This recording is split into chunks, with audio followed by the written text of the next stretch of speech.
Ahmedabad city ન્યૂઝમાં આપણે અમરેલીની અંદર જે દીકરીની સાથે ઘટના બની છે એકદમ નિંદનીય અને બખોડવાવાળી જેવી ઘટના છે। હવે એ બાબતની અંદર કોંગ્રેસમાં પ્રવક્તા અમદાવાદ શહેરના પ્રવક્તા દલસુખભાઈ પટેલને અમે પૂછીશું કે દલસુખભાઈ આપ અને કોંગ્રેસ આ બાબતમાં શું કહેવા માંગે છે। પહેલાં તો હું સિટી ન્યૂઝની વાત કરું તો ખૂબ સારું કહેવાય કે આ જે અમરેલી જિલ્લામાં ઘટના બની છે, જે દીકરી ઉપર રાત્રે 12 વાગે તેમની ધરપકડ કરીને લઈ જવામાં આવે અને ત્યારબાદ તેમને બીજા દિવસે જામીન માટે પણ કાર્યવાહી કરવામાં ન આવે અને જેલમાં મોકલી દેવામાં આવે, એટલી બધી નિંદનીય। પહેલાં તો આપને હું આપના માધ્યમથી કહેવા માગું છું કે આજે આ દીકરીની શું હાલત હશે, એમના પરિવારની શું હાલત હોઈ શકે। આજે આપણે આ ખાલી સાંભળીએ છીએ તો આપણા પણ રૂવાડા ઊભા થઈ જાય છે। એક દીકરી સાથે આટલું બધું શા માટે એમને અન્યાય કરવામાં આવે છે? એક સામાન્ય ઘટના એવી કે જ્યારે ભારતીય જનતા પાર્ટીના મોટા આગેવાનો, ગજાના મોટા નેતાઓ જ્યારે પોતાના ઝઘડા હોય અને એમાં એક દીકરી ટાઈપિસ્ટ તરીકે ત્યાં નોકરી કરતી હોય અને એ ટાઈપ કે જે કે એના માલિક નેતા એ પ્રમાણે એ ટાઈપ કરી આપ્યું,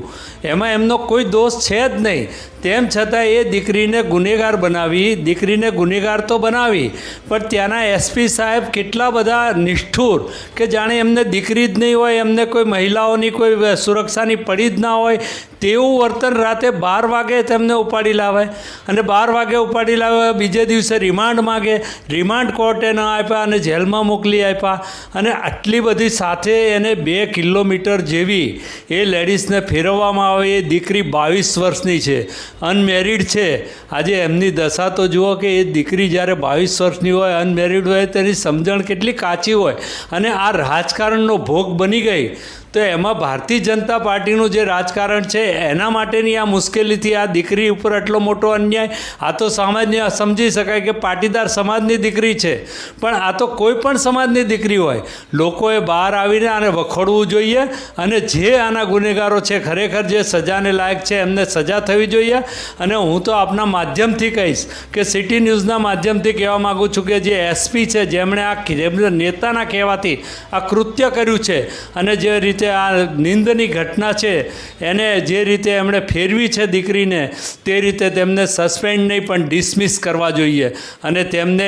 અન્ય હાલત એમને એમના મુકામ બતાવી દેવા જોઈએ। આજે એમ કહેતા હોઈએ આપણે મુખ્યમંત્રી મૃદુ છે ને આ છે ને એની પાછામાં પાછા હર્ષભાઈ સંઘવી સાહેબ ગૃહમંત્રી બોલતા હોય કે કોઈ ચમરબંધીને છોડવામાં નહીં આવે, તો હું આપના માધ્યમથી કહીશ એટલું કે આજે કે 6000 કરોડના ભૂપેન્દ્રસિંહ પકડાતા હોય કે પછી બીજા બધા કેટલાય ગુનેગારો દારૂમાં પકડાતા હોય, જુગારમાં પકડાતા હોય, રેપ કાંડમાં પકડાતા હોય, ખૂના મરકીમાં પકડાતા હોય, તો શા માટે એમના વરઘોડા નથી કાઢી શકતા? હમણાં કરોડો રૂપિયાનું ચીટિંગ લોકો કરતા હોય છે, તો એમના વરઘોડા તો કાઢી બતાવો। આમાં તો લોકોને હવે શંકા છે કે આ રાજકારણીઓને ચીટિંગ કરનારા લોકો સાથે મળીને કામ કરી રહ્યા છે।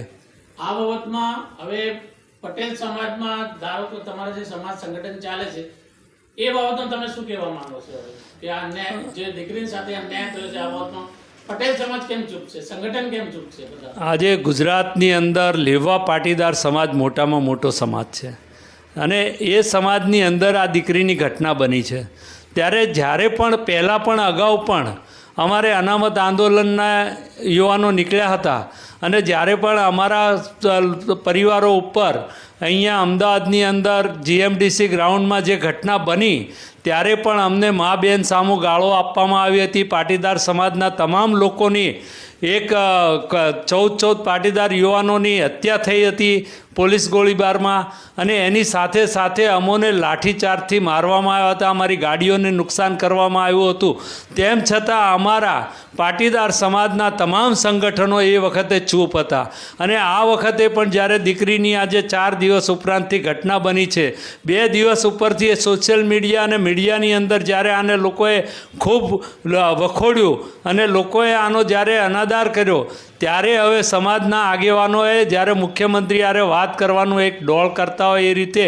જેમ ખોડલધામમાંથી કોઈ દિનેશભાઈ બાંભણિયા બોલતા હોય, કોઈ વરુણભાઈ પટેલ બોલતા હોય અને એ રીતે ભાજપના એક પ્યાદા તરીકે રાજકારણ કરવા માટે તેઓ બોલવા આવતા હોય અને દીકરીના બચાવ માટે ન આવતા હોય પણ ભારતીય જનતા પાર્ટીના બચાવ માટે આપતા હોય એવું એમનું વલણ રહ્યું છે. અને દિનેશભાઈ બાંભણિયા એવું કહી રહ્યા છે કે આ તો દીકરીને ફેરવી નથી અને પેલા બીજા સમાજના આગેવાનો પણ કહી રહ્યા છે, એમાં ત્યાંના એમપી પણ કહી રહ્યા છે, ત્યાંના ધારાસભ્યો ભાજપના કહી રહ્યા છે કે રીકન્સલ્ટિંગ હતું. અરે આ ના હોય આ રીતે. જ્યારે ઘટના સાયબર ક્રાઇમની છે, કોમ્પ્યુટર ઉપર જ્યારે આ લેટર છપાતો હોય, બનતો હોય, પ્રિન્ટ નીકળતી હોય તો એ ઓફિસની અંદર જે દીકરીએ છાપ્યું હોય તો એમને પૂછવું જોઈએ કે આ બેટા તે કેવી રીતે ટાઈપ કર્યું હતું, કેવી રીતે આની પ્રિન્ટ કાઢી હતી, એનું રિકન્સ્ટ્રક્શન હોય. પણ આ રીતે એને જાહેરમાં 1.5 કિલોમીટર ઉપરાંત ફેરવવામાં આવે અને એમની સાથે આટલો અન્યાય કરવામાં આવે તે ખૂબ જ દુઃખદ ઘટના છે.